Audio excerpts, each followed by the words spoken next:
My name is Richard Bates and I'm a partner in the Later Life team at Rix & Kay. A power of attorney is a document by which you can delegate powers to another person, and the most appropriate power for most people is a lasting power of attorney because it lasts beyond the onset of a person's mental incapacity.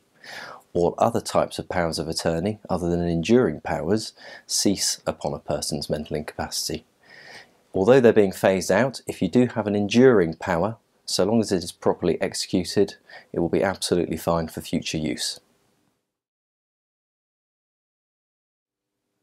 There are two types of lasting power of attorney, one that deals with property and financial affairs and another that deals with health and welfare decisions, and they're entirely separate documents.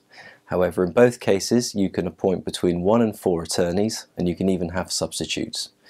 You can place any restrictions or conditions as to how your attorney should act, and you can also decide whether they should act jointly, which means that they have to agree on every decision, or whether they can act independently or a mixture of the two. However, in all cases, your attorneys must act in accordance with the Mental Capacity Act, which means that they must act in your best interests, and they must also help you to make decisions before they step in and make the decisions for you.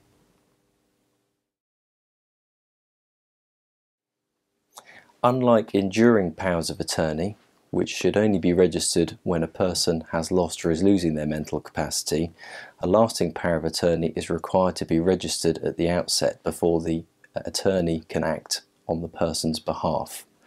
The registration process can involve notifying certain people that registration is about to take place, which acts as a safety feature to ensure that an independent person can raise objections to the court if they think that the power of attorney is inappropriate.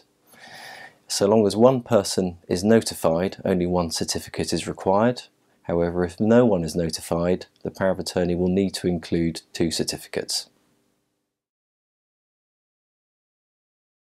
A lasting power of attorney also includes what's called a certificate, which is a statement confirming that the person completing the power, or the donor, has the necessary capacity to do so and that they are not acting under undue influence.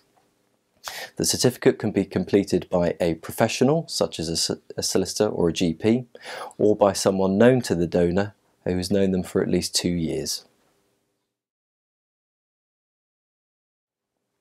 There are some really important things to bear in mind about lasting powers of attorney, the most important being that it will typically be used when you're at your most vulnerable.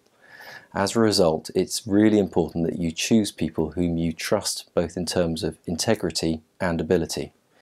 It's also really important that you communicate with your family, as solicitors can often find that there are disputes between family members, typically between attorneys and non-attorneys, and accusations that the attorneys are not fulfilling their job properly.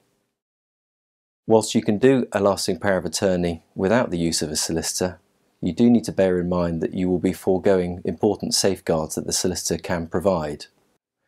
It's also very important for you to bear in mind that if the form is not completed properly, or if it is not validly executed, it cannot be registered and is therefore unusable.